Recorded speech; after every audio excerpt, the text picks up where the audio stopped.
Hi, everyone. Carmen Disco here, Launch Network. We have Mr. Warren Tuttle, the author of Inventor Confidential. This book is sweeping the country, sweeping the inventor world, and it is number one on some of the categories in Amazon, which is just amazing to me. I just love to hear that stuff. Warren, how's it going, man? What's happening out there?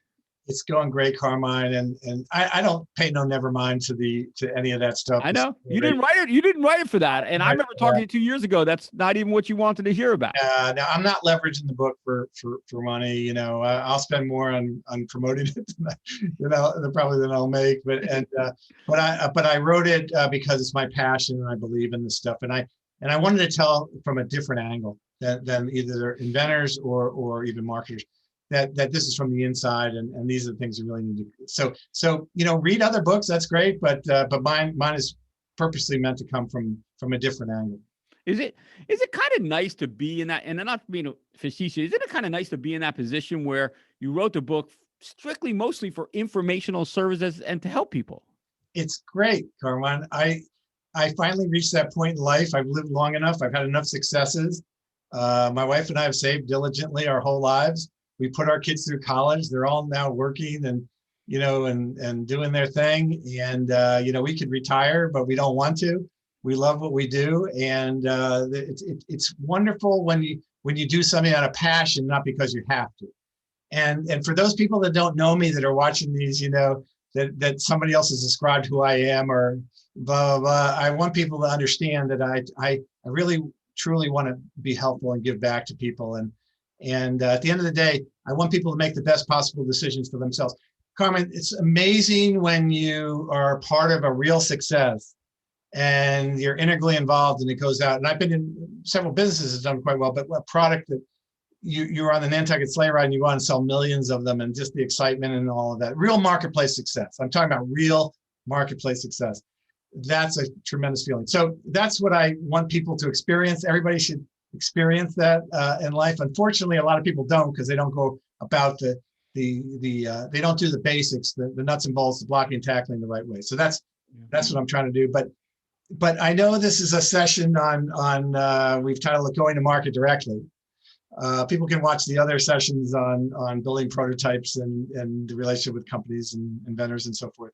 But if you don't mind, I thought maybe we talk about, and you can keep me honest here, of going to market directly, because some people want to do that. And by the way, today it's easier to go to market directly than it was 20, 30 years ago. We now have Amazon.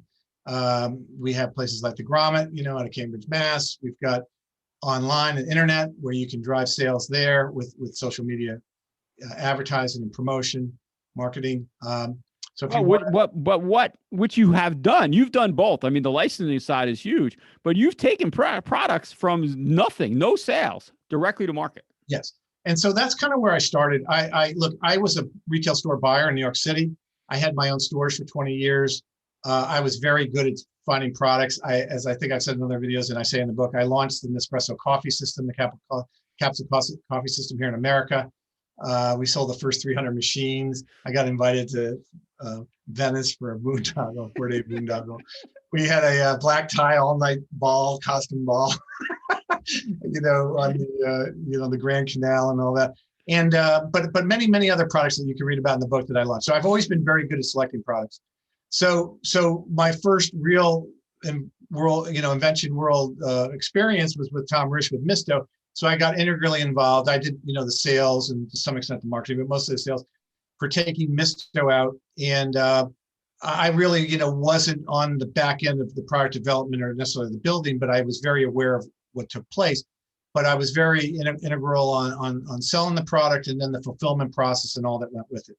So I also did it again a couple of other times with other products. And again, I describe in the book, so without getting waylaid by that, between my buying experience and the mechanics that I bring to understanding everything from warehouses to making it happen, I was asked once, in an Inventor Club meeting, what are the steps that go into market? And as I sat there, I was going to say, well, let me think about it and get back to you. And I said, you know what?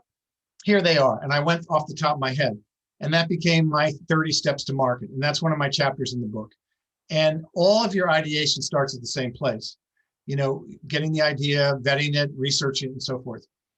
But, and also probably by developing a prototype and working out the kinks and making sure it functions and making sure you have a real live product that might, solve a problem and actually have some marketplace success because it appeals to enough people. But at some point there's a fork in the road and you have to decide, am I going to license this? And if you decide to license it, I'm going to go DRTV, or am I going to go, more traditional companies? Or do I want to go to market directly myself and finance it, put together a team and do that? And so we did that with Misto, and again, I did it with StirChef, and I also did it with the Thousand German Averages with some others too. So I have a lot of experience, and it was natural at that time in my career because I'd come off my buying experience. And what you have to do at that point is once you make that decision, now things get really serious because it's your own money, right? You're playing with your own money. If you license it to a bigger company, they become basically your angel investor. They become the people that build and finish the development of the product, and they'll pay you a royalty, but you don't lose any money out of pocket. Once you decide to go to market on your own, which is a smaller percentage, I don't know what the exact percentage is, but let's say 5% you decide to go on the market their own. Now you have to put up your own money, and each decision becomes critical. So right off the bat, you got to make sure it works and it functions and it's buildable and it can be mass produced, because then you've got to tool it. You got to find a manufacturer. Sometimes that's overseas, and then you got to tool it.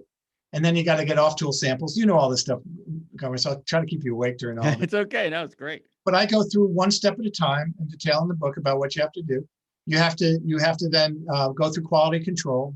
You have to, that. And by the way, there's iterations to that to making it happen. You've got to commit to certain quantities in order to get assembly line time. You got to develop instructions. You got to do packaging. You got to put it all together. You have to have someone over inspecting it. You got to then load it up onto, containers or whatever format that you're shipping it in. You got to put it on boats to come in here. You got to pay duties. You got to go through customs. You got to transfer it to flatbeds, and then it's got to be trucked, land bridged across the country, depending upon which port it comes into. It's got to go into fulfillment centers. It's got to be, stored. It's got to be, all the necessary UPC codes and other numbers, in order to ship it out to retailers. There's a whole process of how much you have to keep on hand. So now you don't have cash. It's all tied up in inventory. Right?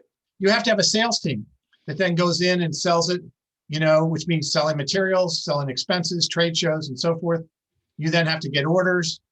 So a lot of them are test orders. You got to go through that process.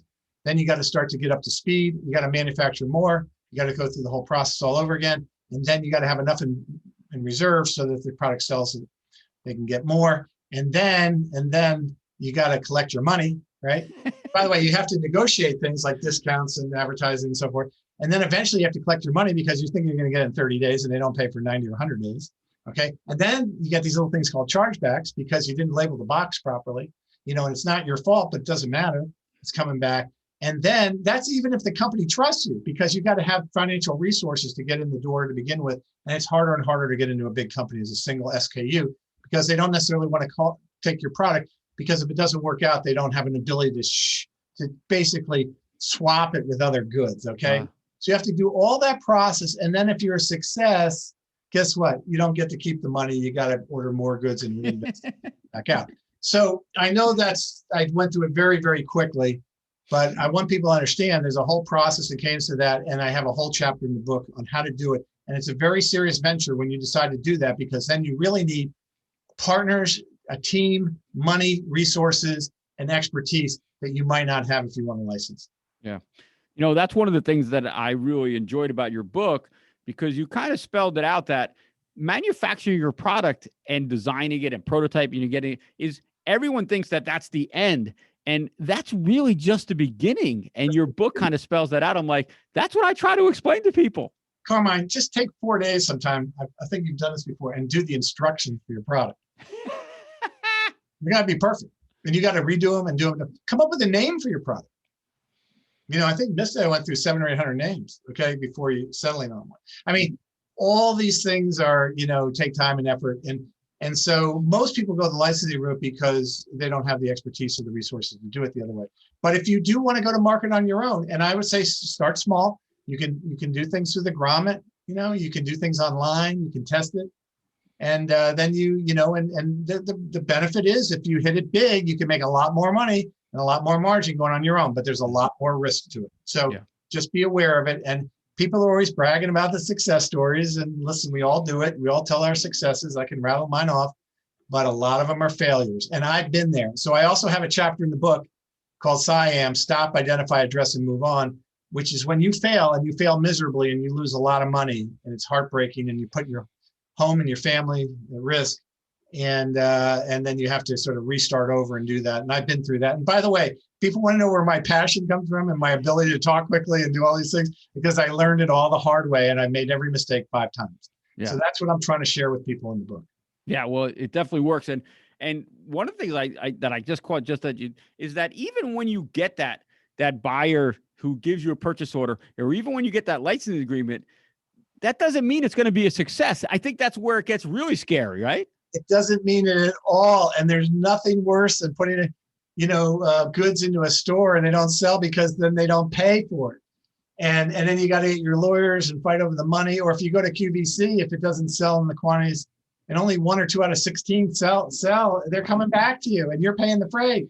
So I've been there. I have a particularly, sensitive story that we won't get into today, but a product called Stir Chef where we failed and it was the #1 new product at one of the houseware shows a few years back. And we were on Good Morning America, Today Show and all, and then it didn't sell.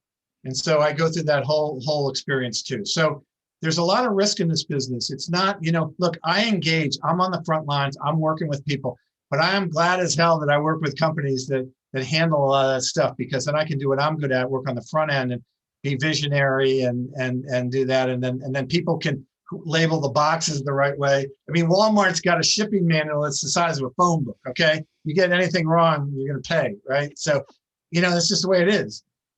Yeah, no doubt. Whenever Walmart sends me an email, I shudder because they're just like a machine, man. They constantly asking for more paperwork, and I'm selling product and they're still asking me for stuff. That's right. That's right. Well, listen, they have their profit centers and they got to do things profitably. Everything in my book is about for profit. So you got to do things for profit. If you're not doing things for profit, if you're not engaged and you're behind the curtain and you're giving advice and you're really, not out in the front lines with doing things yourself or been through that process or really lived and died with it, then you're missing out on some of the stuff that I try to bring to the table to help people with. Yeah. Warren, as always, great information, great work. We love the book. It's awesome. If you haven't picked it up yet, please get it on Amazon. Go to inventorconfidential.com. If you do get it on Amazon, please leave a review. Let us know how it's going, and we'd love to hear. And for Mr. Warren Tuttle, we thank you for giving us your time today, and we will catch you next time. You all take care.